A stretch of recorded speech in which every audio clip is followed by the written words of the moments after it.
ಪ್ರಾಣಿ ಸರ್, ಅದು ನೀರೇ ಕುಡಿಯಲ್ಲ. ಅದು ಆಫ್ರಿಕಾ ಡೆಸರ್ಟ್ ಅಲ್ಲಿ ಇರುವಂತದ್ದು.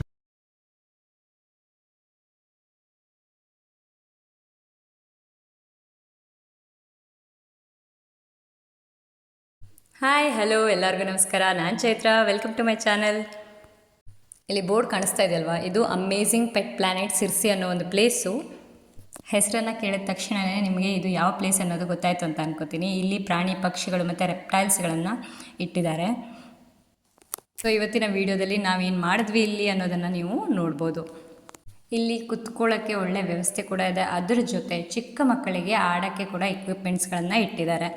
ನೀವು ನೋಡ್ತಾ ಇರ್ಬೋದು. ಇಲ್ಲಿ ಬೇರೆ ಬೇರೆ ದೇಶ ವಿದೇಶಗಳ ಪ್ರಾಣಿ ಪಕ್ಷಿಗಳು ಕೂಡ ಇವೆ. ಇವರು ರೆಸ್ಕ್ಯೂ ಮಾಡಿ ತಂದಿರೋದಂತೆ, ಅಂದರೆ ಬೇರೆ ಕಡೆ ರೆಸ್ಕ್ಯೂ ಮಾಡಿ ಇವ್ರ ಕಡೆ ಕಳಿಸ್ಕೊಟ್ಟಿರುವಂಥದ್ದಂತೆ ಇದು. ಮೊದಲೆಲ್ಲ ಪ್ರಾಣಿ ಪಕ್ಷಿಗಳನ್ನು ಈ ಥರ ನೋಡಬೇಕು ಅಂತ ಇದ್ದರೆ ಬೆಂಗಳೂರು ಮೈಸೂರಿಗೆ ಹೊರಗಡೆನೇ ಹೋಗಬೇಕಿತ್ತು.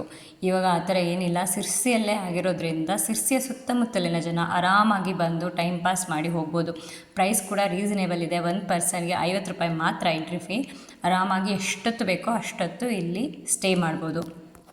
ಮಕ್ಕಳಿಗೆ ತುಂಬ ಬೆಸ್ಟ್ ಪ್ಲೇಸ್ ಅಂತ ಹೇಳ್ತೀನಿ ಇದನ್ನು. ಯಾಕೆ ಅಂತಂದರೆ ಅವರಿಗೆ ಜಾಸ್ತಿಯಾಗಿ ಬುಕ್ಸ್ಗಳಲ್ಲೇ ಬೇರೆ ಬೇರೆ ದೇಶ ವಿದೇಶದ ಪ್ರಾಣಿಗಳನ್ನ ನೋಡಿ ಗೊತ್ತಿರುತ್ತೆ, ಆದರೆ ಎದುರುಗಡೆ ನೋಡೋಕ್ಕೆ ಸಿಕ್ಕಿರಲ್ಲ. ಈ ಥರ ಪ್ಲೇಸ್ಗಳಿಗೆ ಕರ್ಕೊಬಂದವಾಗ ಅವರಿಗೆ ಎದುರುಗಡೆ ಅದನ್ನು ನೋಡೋಕ್ಕೂ ಸಿಗುತ್ತೆ ಮತ್ತು ಖುಷಿ ಕೂಡ ಆಗುತ್ತೆ.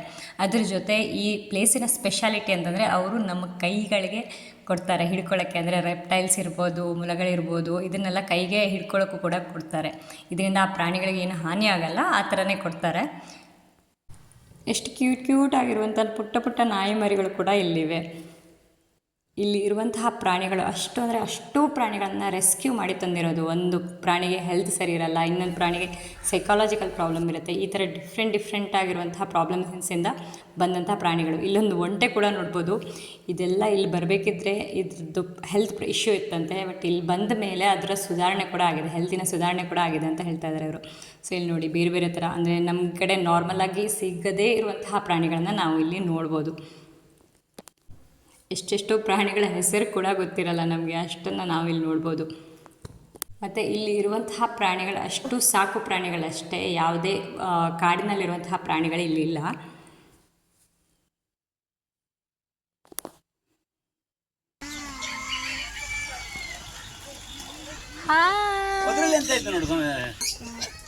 ಯಾವುದ್ರೂ ಮುಟ್ಟಲಿಲ್ಲ ಮುಟ್ಟಿರೋದು.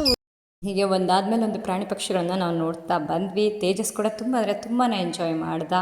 ಮತ್ತು ಫೋಟೋಸ್ಗಳನ್ನ ತೆಗೆಸ್ಕೊಳ್ಳೋಕೆ ಕೂಡ ಒಂಥರ ಚೆನ್ನಾಗಿದೆ ಪ್ಲೇಸು. ಅದಕ್ಕೆ ಕೂಡ ಕೆಲವೊಂದಷ್ಟು ಮನೆಗಳ ಥರ ಎಲ್ಲ ಮಾಡಿಟ್ಟಿದ್ದಾರೆ.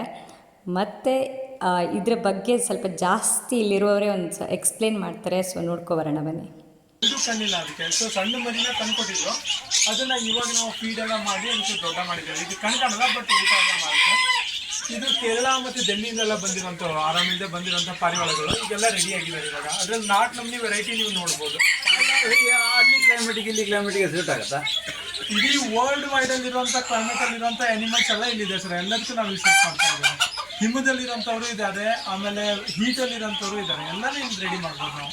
ನಮಗೇನಂದ್ರೆ ನಮಗೆ ಇದರಲ್ಲಿ ನಾವು ವೆಸ್ಟರ್ನ್ ಘಾಟಲ್ಲಿ ಇರೋದೇ ನಮಗೆ ಒಂದು ದೊಡ್ಡ ವಿಷಯ, ಅದೇ ನಮ್ಗೆ ಖುಷಿ ವಿಷಯ. ಅದರಿಂದನೇ ನಮ್ಗೆ ಇಲ್ಲೆಲ್ಲ ಕಂಟ್ರೋಲಿಂಗ್ ಮಾಡ್ತಾ ಇರೋದು ನಾವು. ವೆಸ್ಟರ್ನ್ ಘಾಟ್ ಏನಿದೆ ಅಲ್ಲ, ಪಶ್ಚಿಮ ಘಟ್ಟ, ಅದು ಇಡೀ ಪ್ರಪಂಚದ ಎನ್ವೈರನ್ಮೆಂಟ್ ಕಂಟ್ರೋಲ್ ಆ ಲಾಜಿಕ್ ಮೇಲೆ ನಾವು ಇಲ್ಲಿ ಮಾಡ್ತಾ ಇರೋದು. ಇಲ್ಲಿ ಯಾವುದೇ ಪ್ರಾಣಿ ಪಕ್ಷಿಗಳನ್ನ ನಾವು ಸರ್ವೈವ್ ಮಾಡ್ಬೋದು. ಇದು ಬಂದ್ಬಿಟ್ಟಿದ್ರೆ ಏನಾಗುತ್ತೆ, ನೀವು ಡೆಲ್ಲಿ ಆ ಕಡೆ ಕ್ಲೈಮೇಟು ಬೇರೆ ಇರುತ್ತೆ. ಡೆಲ್ಲಿ ಅಂದ್ರೆ ಇವೆಲ್ಲ ಏನಂದ್ರೆ ಗೊತ್ತಾ ಸರ್, ಇದು ನಮ್ಮ ಇಂಡಿಯನ್ ಸ್ಪೀಶೀಸ್ ಆಗಿರಲ್ಲ. ಇಂಡಿಯಾ ಪ್ರಾಣಿ ಪಕ್ಷಿಗಳು ಯಾವುದು ಸಾಕು ಆಗಿರಲ್ಲ. ಇವೆಲ್ಲ ಹೊರದೇಶದ ಪ್ರಾಣಿ ಪಕ್ಷಿಗಳು. ಅದನ್ನ ನಮ್ಮ ಇಂಡಿಯಾದಲ್ಲಿ ಎಲ್ಲ ಕಡೆ ಸಾಕೊಂಡಿದ್ದಾರೆ. ಕೆಲವೊಂದು ಮಾತ್ರ ಇಂಡಿಯಾದದು ಡೊಮೆಸ್ಟಿಕ್, ಅದು ಒಂಟೆ ಅವೆಲ್ಲ ರಾಜಸ್ಥಾನದಿಂದ ಬಂದಿದ್ದು ಆರಾಮಿಲ್ಲದೆ, ಅವೆಲ್ಲ ಇಲ್ಲಿ ರೆಡಿ ಆಗುತ್ತೆ, ಏನು ತೊಂದರೆ ಇಲ್ಲ. ಬಟ್ ಇವು ಹೊರದೇಶದಲ್ಲಿ ಇರೋಂಥವ್ರು ಇಲ್ಲಿ ಸಾಕೊಂಡಿದ್ದಾರೆ ಎಲ್ಲ. ಅದನ್ನ ಪೆಟ್ಸ್ ಅಂತ ಅಲೋ ಮಾಡಿರೋದು. ಅದು ಸಾಕಿದಾಗ ಆರಾಮಿಲ್ಲ ಅಂದ್ಬಿಟ್ರೆ ಬೌಂಡ್ರಿ ಲೈನ್ ಇದು, ಇನ್ನು ಆಗಲ್ಲ, ಇದು ಬದುಕಲ್ಲ ಅಂದ್ಬಿಟ್ಟು ಇದು ಬೌಂಡ್ರಿ ಲೈನ್ ಇಲ್ಲಿ ತಂದು ಕೊಡ್ತಾರೆ. ಅದನ್ನ ನಾವಿಲ್ಲಿ ಉಳಿಸ್ತಾ ಇದ್ದೇವೆ. ಅಲ್ಲ ಅಮೆಝಾನ್ ಫಾರೆಸ್ಟ್ ಇಂದ ಅಲ್ಲಿ ದೊಡ್ಡದಿತ್ತು ನೋಡಿ, ಅದೇ ತರ ಮರಿಗಳಿದೆ. ಎಲ್ಲ ಟೇಸ್ಟಿಗೆಲ್ಲ ಪಿಂಪಲ್ಸ್ ಆಗಿದ್ದು, ಇದು ಬೆಂಗಳೂರಿಂದ ಕಳ್ಸ್ಕೊಟ್ಟಿದ್ವಿ, ಇವಾಗ ರೆಡಿ ಆಗಿದೆ. ಇವಾಗ 3ನೇ ಅತಿ ದೊಡ್ಡ ಆಮೇಲೆ ಮರಿ ಸರ್. ಇದು ಪ್ರಾಣಿ ಸರ್, ಅದು ನೀರೇ ಕುಡಿಯಲ್ಲ. ಅದು ಆಫ್ರಿಕಾ ಡೆಸರ್ಟ್ ಅಲ್ಲಿ ಇರುವಂತ. ನೋಡಿದ್ರಲ್ವ ಎಷ್ಟು ಚೆನ್ನಾಗಿ ಮಾಹಿತಿನ ಕೊಟ್ಟರು ಅಂತ. ಬ್ಯಾಕ್ಗ್ರೌಂಡಲ್ಲಿ ಪಕ್ಷಿಗಳದ್ದೆಲ್ಲ ಸೌಂಡ್ ಕೂಡ ಇತ್ತು. ಸೊ ಸ್ವಲ್ಪ ಡಿಸ್ಟರ್ಬೆನ್ಸ್ ಇತ್ತು, ಆದರೂ ಕೂಡ ನೀವು ಅವ್ರ ಮಾತನ್ನು ಕೇಳ್ಬೋದು ಅಂತ ನಾನು ಅನ್ಕೋತಾ ಇದ್ದೀನಿ. ಅದ್ರ ಜೊತೆ ಇಲ್ಲಿ ಈ ಥರ ಗಿಳಿಗಳನ್ನೆಲ್ಲ ಕೈಯಲ್ಲಿ ಹಿಡ್ಕೋಬೋದು. ನನ್ನ ಮಗ ಕೂಡ ಖುಷಿಯಿಂದ ಹಿಡ್ಕೋತಾ ಇದ್ದಾನೆ. ಅವನಿಗೆ ತುಂಬಾ ಇಷ್ಟ. ನಾನು ಆವಾಗಲೇ ಹೇಳ್ದಂಗೆ ಎರಡೂ ಕೈಯಲ್ಲೂ ಒಂದೊಂದು ಗಿಳಿನ ಹಿಡ್ಕೊಂಡು ತುಂಬಾ ಅಂದರೆ ತುಂಬ ಖುಷಿಪಟ್ಟ.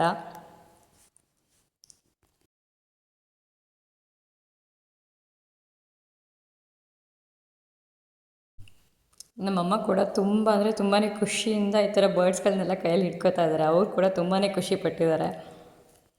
ಈಗ ನೋಡಿ ನನ್ನ ಮಗ ಹಾವನ್ನ ಹಿಡ್ಕೋತೀನಿ ಅಂತ ಹಾವನ್ನು ಹಿಡ್ಕೋತಾ ಇದ್ದಾನೆ. ನೀವೆಲ್ಲರೂ ಬೈಬೋದು, ಅಯ್ಯೋ ಅಷ್ಟು ಚಿಕ್ಕ ಮಗುಗೆ ಯಾಕಪ್ಪ ಹಾವು ಕೊಡ್ತಾ ಇದ್ದೀರಾ ಅಂತ. ಬಟ್ ಅವನಿಗೆ ಮಾತ್ರ ಚಿಕ್ಕವನಿರ್ಬೇಕಿರಿಂದನೂ ಹಾವು ಅಂದರೆ ಸಖತ್ ಇಷ್ಟ. ಮನೇಲಂತೂ ಹಾವು, ಹಲ್ಲಿ ಇದೇ ಥರ ಟಾಯ್ಸ್ಗಳೇ ಅವನ ಹತ್ರ ಜಾಸ್ತಿ ಇರೋದು. ಅದಕ್ಕೆ ಅವನು ಸ್ವಲ್ಪನೂ ಹೆದರದೆ ಹಿಡ್ಕೊಂಡ. ಅವನ ಜೊತೆ ನಾನು ಒಂದು ಸಲ ಟ್ರೈ ಮಾಡೋಣ ಅಂತ ಅವನ್ನ ಹಿಡ್ಕೊಂಡೆ. ನನ್ನ ಜೀವಮಾನದಲ್ಲೇ ಫಸ್ಟ್ ಟೈಮ್ ನಾನು ಈ ಥರ ಕೈಯಲ್ಲಿ ಹಾವು ಹಿಡ್ಕೊತಾ ಇರೋದು. ಫಸ್ಟ್ ಟೈಮ್ ಸ್ವಲ್ಪ ಹೆದರಿಕೆ ಇತ್ತು, ಆಮೇಲೆ ಓಕೆ ಸ್ವಲ್ಪ ರಿಲ್ಯಾಕ್ಸ್ ಆದೆ. ನೋಡಿದ್ರಲ್ವ ಈ ವಿಡಿಯೋನ. ನಿಮಗೆ ಇಷ್ಟ ಆದರೆ ಈ ಪ್ಲೇಸನ್ನು ವಿಸಿಟ್ ಮಾಡಿ, ಅದರ ಜೊತೆ ನನ್ನ ವೀಡಿಯೋಸ್ನ ಸಬ್ಸ್ಕ್ರೈಬ್ ಮಾಡೋದನ್ನು ಮರಿಬೇಡಿ. ಸೊ ನೆಕ್ಸ್ಟ್ ವೀಡಿಯೋ ಜೊತೆ ಸಿಗೋಣ. ಟಾಟಾ, ಬಾಯ್ ಬಾಯ್.